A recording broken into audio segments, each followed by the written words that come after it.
नमस्कार। एकता शान्ति र संस्कारको संवाहक कालिका एसडीमा तपाईलाई स्वागत छ। म तिलक पौडेल। कालिका समाचार सुरु गरौँ प्रमुख समाचारका शीर्षकहरूबाट। कालिका समाचारको साथमा विजय स्टिल, वन टू रूल, विजय सिमेन्ट, तपाईको सपनाको मजबुत निर्माण।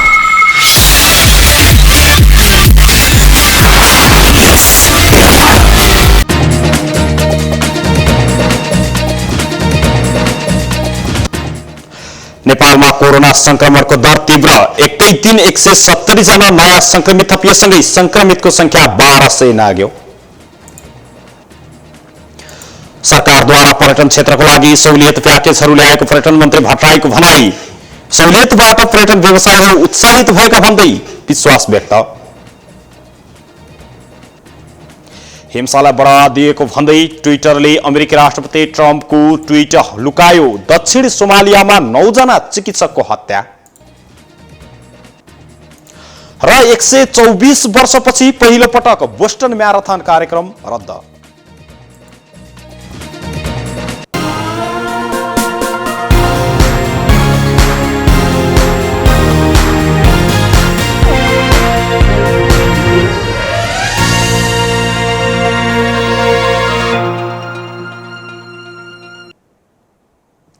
कालिका समाचार सुरु गरौँ राष्ट्रिय समाचारबाट। नेपालमा कोरोना संक्रमणबाट मृत्यु हुनेको संख्या 6 जना पुगेको छ। अर्घाखाँचीका 25 वर्षीय पुरुषको आज भारतबाट आउने क्रममा बाटोमै मृत्यु भएको बताइएको छ। गत जेठ 10 गते उनी भारतबाट आएका ती पुरुषको नमुना संकलन गर्दा कोरोना पोजिटिभ देखिएको स्वास्थ्य तथा जनसङ्ख्या मन्त्रालयका प्रवक्ता डाक्टर विकास देवकोटाले जानकारी दिनुभएको छ। यो सँगै मृत्यु हुनेको संख्या 6 जना पुगेको छ। उनी अर्घाखाँचीको भूमिकास्था नगरपालिकाका 35 वर्षीय पुरुष रहेका छन्। मृतक ती पुरुषको हिजो आएको परीक्षण रिपोर्ट नेगेटिभ देखिएको छ। उनीसँगै सम्पर्कमा आएका अन्य व्यक्तिहरूको नमुना लिने काम जारी रहेको देवकोटाले बताउनु भएको छ। आजसम्म 206 जना उपचारपछि निको भएर घर समेत फर्किएका छन्। शुक्रबार नेपालमा 170 जना नयाँ कोरोना संक्रमित थपिएका छन्। यससँगै नेपालमा कोरोना भाइरस संक्रमितको संख्या तीव्र गतिमा बढिरहेको पनि बताइएको छ भने प्रवक्ता देवकोटाका अनुसार कोशी अस्पतालमा गरिएको परीक्षणमा झापाका 27 जनाको रिपोर्ट पोजिटिभ आएको छ। यस्तै धरानमा भएको परीक्षणमा सप्तरीका 4 सहित 5 जना र नारायणी अस्पतालमा गरिएको परीक्षणमा 12 का 3 र पर्साका 5 गरी 9 जना, पाटन अस्पतालमा गरिएको परीक्षणमा 1 जनाको रिपोर्ट पोजिटिभ आएको छ। यस्तै गण्डकी अस्पतालमा गरिएको परीक्षणमा म्याग्दीका 1 जना, भेरी अस्पतालमा गरिएको परीक्षणमा बाँकेका 10 जना, भरतपुर अस्पतालमा गरिएको परीक्षणमा कपिलवस्तुका 4 र नवलपरासीका 2 सहित 6 जनामा पोजिटिभ देखिएको छ। यस्तै राष्ट्रिय जनस्वास्थ्य प्रयोगशालामा गरिएको परीक्षणमा 84 जना पोजिटिभ देखिएको छ भने राप्ती स्वास्थ्य विज्ञान प्रतिष्ठानमा 11 जनामा कोरोना पोजिटिभ देखिएको छ। यस्तै क्वारेन्टाइनमा रहनेहरूको संख्या दिन प्रतिदिन बढिरहेको छ।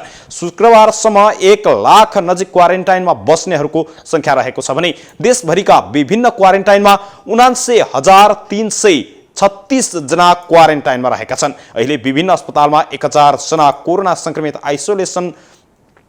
संक्रमित आइसोलेसनमा उपचाररत रहेका छन्। यससँगै अहिलेसम्म 1200 भन्दा माथि कोरोना संक्रमितहरू पुगेको मन्त्रालयले बताएको छ।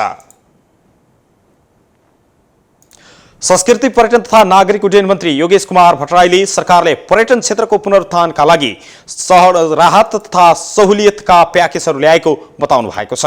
13औं अन्तर्राष्ट्रिय सगरमाथा दिवसको उपलक्ष्यमा आयोजित कार्यक्रमलाई सम्बोधन गर्दै मन्त्री भट्टराईले सरकारले बजेट मार्फत देशको अर्थतन्त्रको आकार, बाध्यता र क्षतिको अवस्था अनुरूप राहत र सहुलियतका प्याकेजहरू ल्याएको बताउनु भएको हो। उहाँले सरकारले बजेट मार्फत ल्याएको राहत र सहुलियतबाट पर्यटन व्यवसायीहरू उत्साहित भएको विश्वास समेत व्यक्त गर्नुभएको छ। कोरोना भाइरस अर्थात् कोभिड-19बाट सबैभन्दा बढी क्षति पर्यटन क्षेत्रमा भएको र सरकारले छिट्टै पूर्ववत अवस्थामा फर्काउने प्रयास गरिरहेको पनि मन्त्री भट्टराईले बताउनु भएको छ। उहाँले पर्यटन क्षेत्रको विकासका लागि नीतिगत सुधार गर्न लागि पनि बताउनु भएको छ। आरोहणको क्षेत्रमा भएका समस्या समाधान गर्ने र थप रोजगारी सिर्जना गर्ने गरी पर्यटन ऐन ल्याउन लागि मन्त्री भट्टराईले बताउनु भएको छ। उहाँले पर्यटन तथा पर्वतारोहण अध्ययन प्रतिष्ठानको अवधारणा समेत अनुरूप पर्यटन विश्वविद्यालय सञ्चालन गर्ने गरी ऐन ल्याउन लागि समेत जानकारी दिनुभएको छ। सन् 1953 मे 29 मा साहसी आरोही तेन्जिङ नोर्गे शेर्पा र सर एडमन्ड हिलारीले पहिलो पटक सफल आरोहण गरेको दिन पारेर सन् 2008 यता अन्तर्राष्ट्रिय सगरमाथा दिवस मनाउने गरिएको छ। सन् 1953 देखि सन् 2019 को अन्त्यसम्म कुल 6501 जनाले सगरमाथाको सफल आरोहण गरेका छन्। त्यसमध्ये 3478 जना नेपाली नागरिक रहेका छन्। यो अवधिसम्म नेपालले विभिन्न हिमालको आरोहणबाट 56 करोड रुपैयाँ बढी रोयल्टी समेत प्राप्त गरेको छ भने सगरमाथाबाट मात्रै करिब 45 करोड रुपैयाँ प्राप्त गरेको छ। परराष्ट्र मन्त्री प्रदीप कुमार गेवालीले सीमा समस्या समाधानको लागि प्रयत्न गरिरहेको तर ठोस मिति तय भइ नसकेको बताउनु भएको छ। उहाँले समितिको शुक्रबारको बैठकमा भारतसँग औपचारिक वार्ताको मिति र मोडालिटी तय भइ नसकेको बताउनु भएको हो। उहाँले भारतले नेपाली भूमि लिम्पियाधुरा, कालापानी र लिपुलेक क्षेत्र अतिक्रमण गरी सडक बनाएपछि नेपालले आफ्नो राजनीतिक नक्सा जारी गरेको थियो।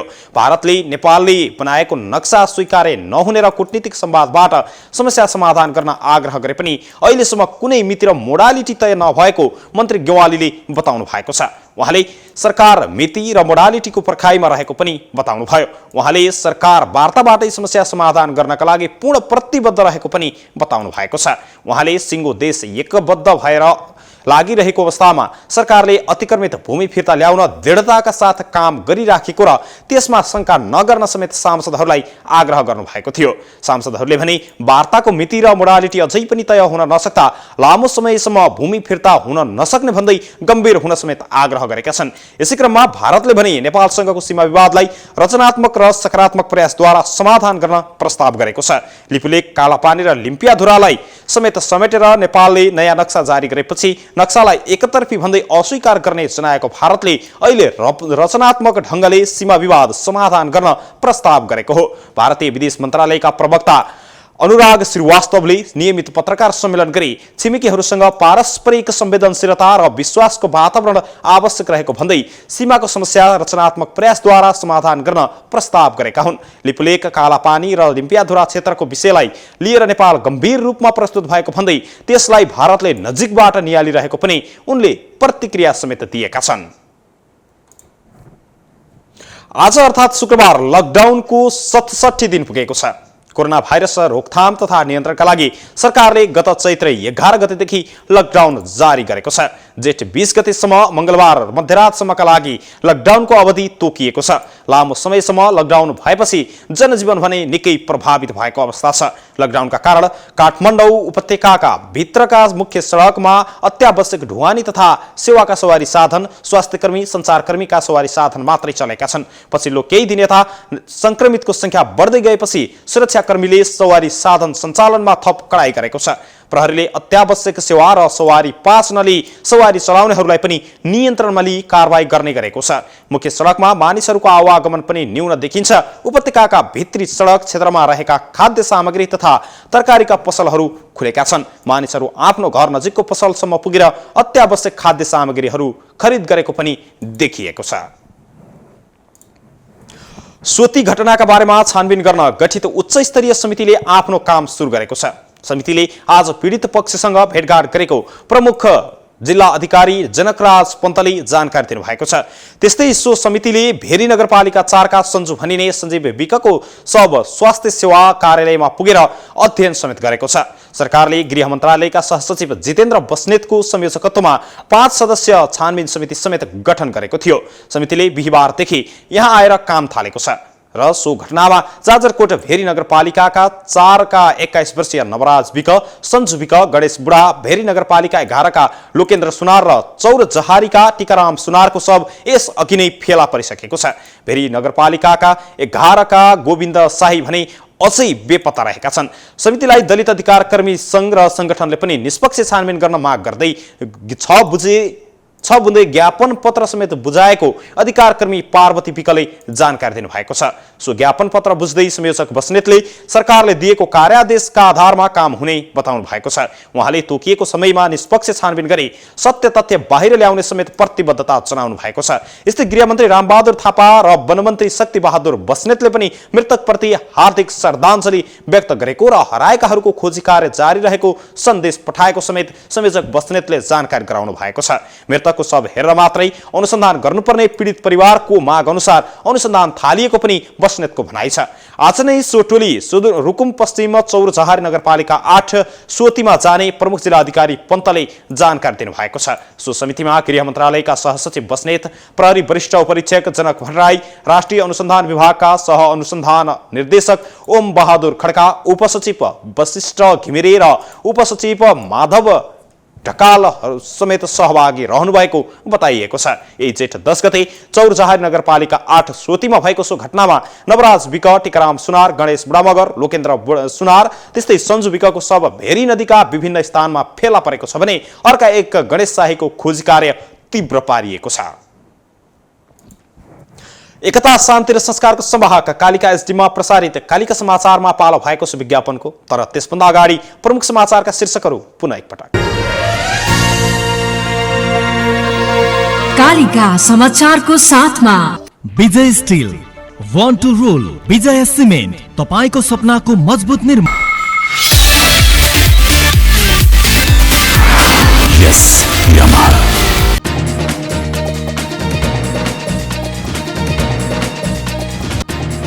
नेपालमा कोरोना संक्रमणको दर बढ्यो। एकै दिन 170 जना नयाँ संक्रमित थपिएसँगै संक्रमितको संख्या 1200 नाग्यो। सरकारद्वारा पर्यटन क्षेत्रको लागि सहुलियत प्याकेज ल्याएको पर्यटन मन्त्री भट्टराईको भनाई। सहुलियतबाट पर्यटन व्यवसायीहरू उत्साहित भएका भन्दै विश्वास व्यक्त। हिंसालाई बढावा दिएको भन्दै ट्विटरले अमेरिकी राष्ट्रपति ट्रम्पको ट्विट लुकायो। दक्षिण सोमालियामा 9 जना चिकित्सकको हत्या र 124 वर्षपछि पहिलो पटक बोस्टन म्याराथन कार्यक्रम रद्द।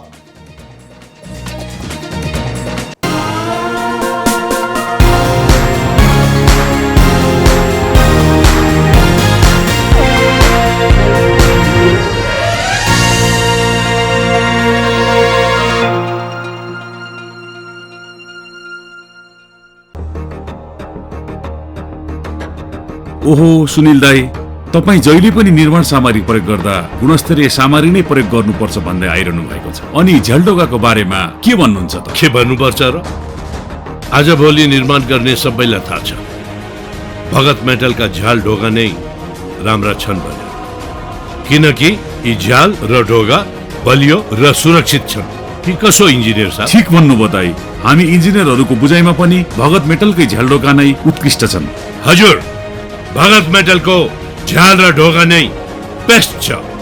निर्माणको विभिन्न चरण पार गर्दै तयार भएका यिनै झ्याल ढोका नै हुन् निर्माण जगतले खोजेको काठको सर्वोत्कृष्ट विकल्प। भगत मेटल, भरतपुर, चितवन।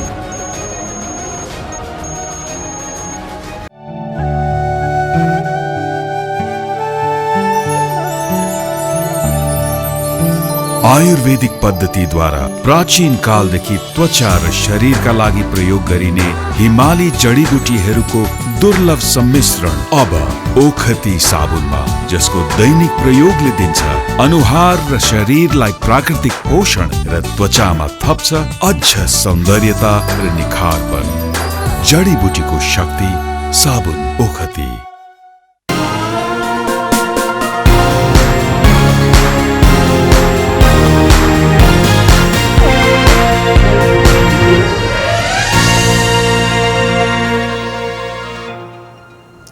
विज्ञापनपछि कालिका समाचारमा पुनः स्वागत छ।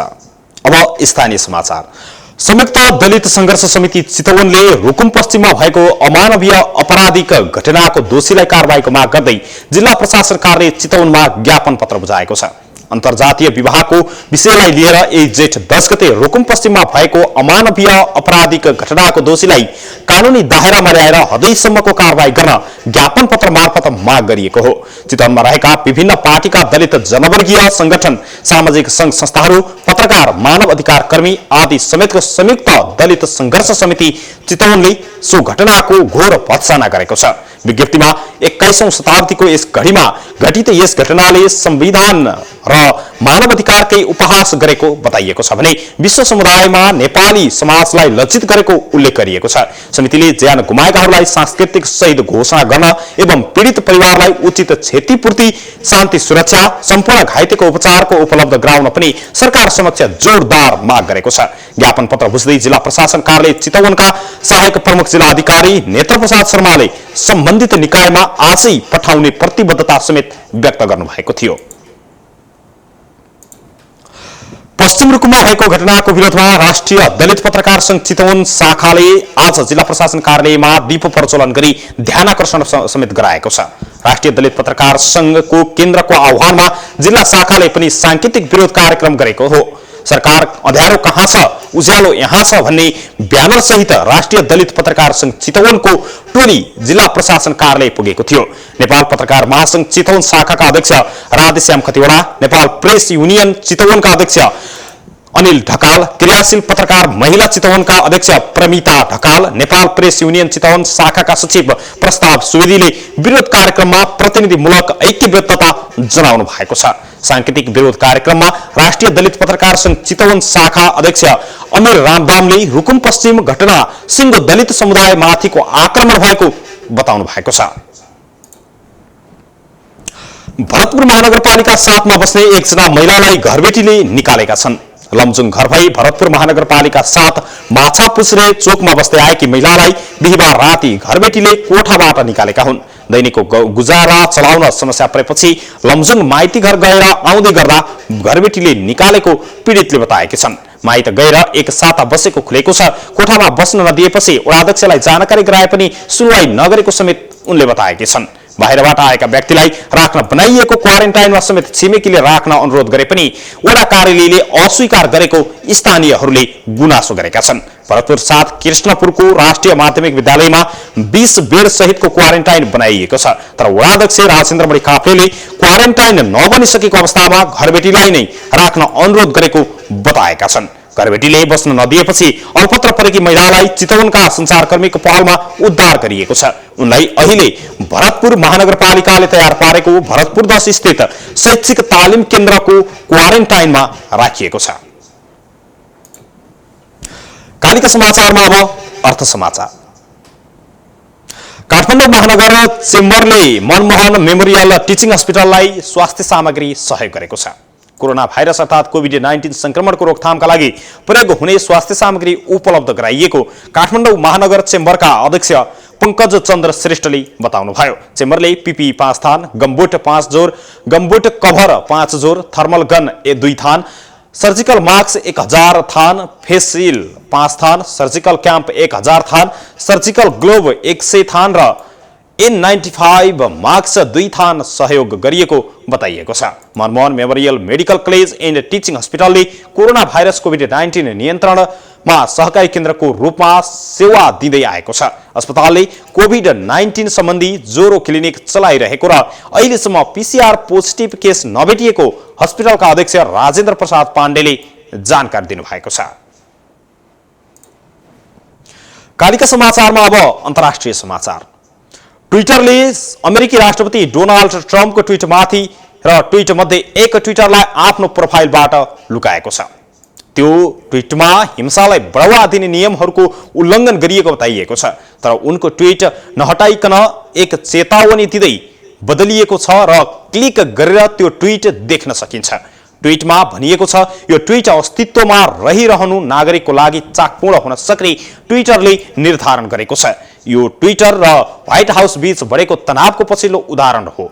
ट्विट सम्बन्धी ट्रम्पले अमेरिकाको मिनियापोलिस शहरको बारेमा ट्विट गरेका थिए, जहाँ प्रहरी हिरासतमा एक अशक्त व्यक्तिको मृत्यु भएपछि लगातार विरोध समेत प्रदर्शनको रात चलिरहेको थियो। ट्रम्पले नेशनल गार्डको बारेमा चर्चा गर्दै चेतावनी दिँदै भने जब लुट सुरु हुन्छ भने सुटिङ सुरु हुन्छ। उनको दोस्रो ट्विट हिंसालाई बढावा दिने भन्दै ट्विटरले लुकाएको थियो। ट्विट हटाउने भन्दा चेतावनी दिने ट्विटरको नीति नियम सन् 2019 को मध्यमा घोषित गरिएको थियो। तर सामाजिक सञ्जालले ट्रम्पमाथि यसको प्रयोग कहिल्यै पनि गरेन, न यसअघिको उनको कुनै ट्विट हटाइयो। यसको अर्थ अन्य प्रयोगकर्ताले ट्रम्पको त्यो ट्विटलाई लाइक, प्रतिक्रिया दिन वा रिट्विट गर्न पाउने छैनन्। ट्विटरले भनेको छ, तर प्रतिक्रिया समावेश गरेर रिट्विट गर्न भने सकिनेछ। यस्तै उता आतंककारी संगठन अल कायदासँग आबद्ध अल शबाब समूहको आक्रमणबाट दक्षिणी सोमालियामा 9 जना चिकित्सकहरूको हत्या भएको छ। स्थानीय सञ्चार माध्यमहरूले हत्या गरिएका चिकित्सकहरूको शव साबेल प्रान्तको बलाद शहर नजिक फेला परेको बताएका छन्। सोमालियामा सन् 1990 को दशकमा गृहयुद्ध सुरु भएपछि देशभित्र हिंसा भड्किएको छ। अल शबाब आतंककारीका कारण हिंसात्मक घटनामा अझ वृद्धि भएको बताइएको छ। इस्लामिक शरिया कानून लागू गर्ने भने कट्टरपन्थी अल शबाबले देशव्यापी हिंसात्मक अभियान सञ्चालन गरिरहेको छ। कालिका समाचारमा अब खेल समाचार।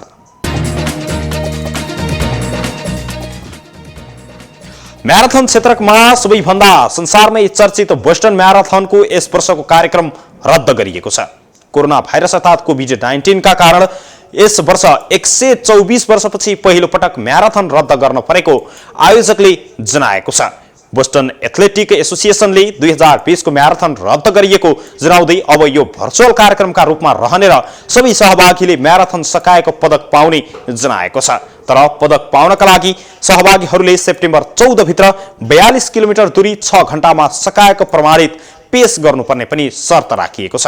यस्तै कोभिड-19 को संक्रमणको डरले म्याराथनलाई अप्रेल 20 बाट सेप्टेम्बर 14 सम्मका लागि सारिएको थियो, जुन कार्यक्रममा संसारभरबाट 3.5 लाख व्यक्ति सहभागी हुने दावी गरिएको थियो। आफूहरूको पहिलो प्राथमिकतामा समुदाय, कर्मचारी, सहभागी, स्वयंसेवक, समर्थकको स्वास्थ्य भएको भन्दै आयोजकले संसारलाई सेप्टेम्बर बोस्टनमा ल्याउन समेत नसकिएको जनाएको छ। आयोजक संस्थाका सीईओ टम गिल्कले ऐतिहासिक 124औं म्याराथनमा संसारलाई जोड्ने योजना रहे पनि सम्भव नभएको बताएका छन्। आयोजकले सहभागी सबैको दर्ता शुल्क फिर्ता गरिने पनि बाचा समेत गरिसकेको छ। एकता शान्ति र संस्कारको संवाहक कालिका एसडीमा प्रसारित कालिका समाचारको अन्त्यमा प्रमुख समाचारका शीर्षकहरू पुनः एकपटक। कालिका समाचारको साथमा विजय स्टिल, वान टू रोल, विजय सिमेन्ट, तपाईको सपनाको मजबुत निर्माण।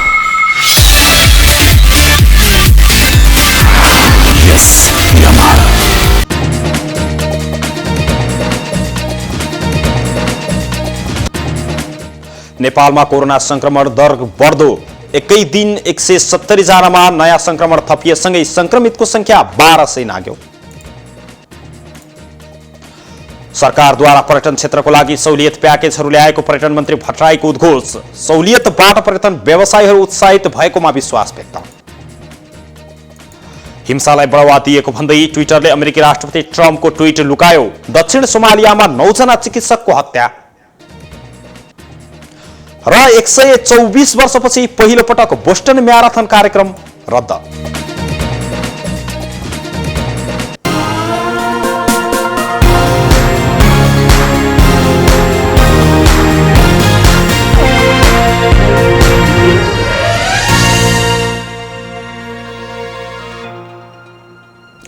एकता शान्ति र संस्कारको संवाहक कालिका एसडीमा प्रसारित कालिका समाचार अहिलेका लागि यति नै।